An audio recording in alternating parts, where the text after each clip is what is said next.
ईमानदारी का फल।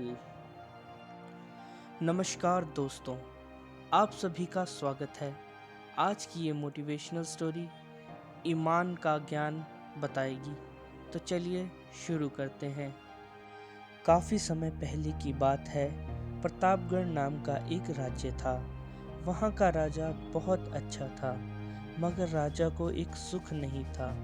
वह यह कि उसके कोई भी संतान नहीं थी और वह चाहता था कि अब वह राज्य के अंदर किसी योग्य बच्चे को गोद ले, ताकि वह उसका उत्तराधिकारी बन सके और आगे की बागडोर को सुचारू रूप से चला सके।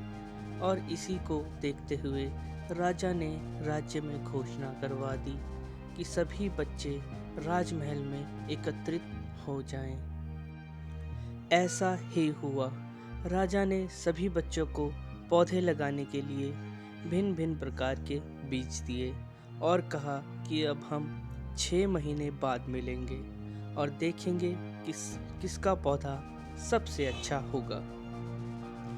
महीना बीत जाने के बाद भी एक बच्चा ऐसा था जिसके गमले में वह बीज अभी तक नहीं फूटा था, लेकिन वह रोज उसकी देखभाल करता था और रोज पौधे को पानी देता था। देखते ही देखते 3 महीने बीत गए। बच्चा परेशान हो गया। तभी उसकी माँ ने कहा कि बेटा, धैर्य रखो, कुछ बीजों को फलने में ज़्यादा वक्त लगता है। और वह पौधे को सींचता रहा। 6 महीने हो गए। राजा के पास जाने का समय आ चुका था, लेकिन वह डरा हुआ था कि सभी बच्चों के गमलों में तो पौधे होंगे और उसका गमला खाली होगा। लेकिन वह बच्चा ईमानदार था और सारे बच्चे राजमहल में आ चुके थे। कुछ बच्चे जोश से भरे हुए थे, क्योंकि उनके अंदर राज्य का उत्तराधिकारी बनने की प्रबल लालसा थी। अब राजा ने आदेश दिया, सभी बच्चे अपने अपने गमले दिखाने लगे, मगर एक बच्चा सहमा हुआ था क्योंकि उसका गमला खाली था। तभी राजा की नज़र उस गमले पर गई। उसने पूछा, तुम्हारा गमला तो खाली है। तो उसने कहा, लेकिन मैंने इस गमले की 6 महीने तक देखभाल की है। राजा उसकी ईमानदारी से खुश था कि उसका गमला खाली है, फिर भी वह हिम्मत करके यहाँ आ तो गया।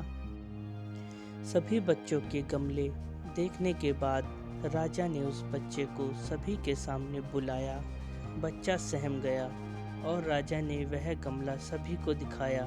सभी बच्चे ज़ोर ज़ोर से हंसने लगे।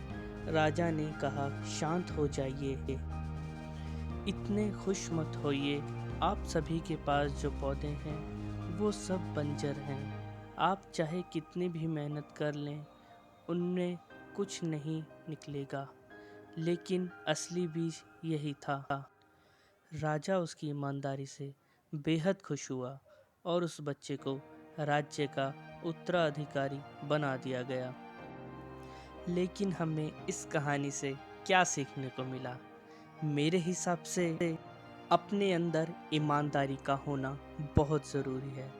अगर हम खुद के साथ ईमानदार हैं तो जीवन के किसी न किसी पड़ाव में सफल हो ही जाएंगे, क्योंकि हमारी औकात हमें पता ही होती है।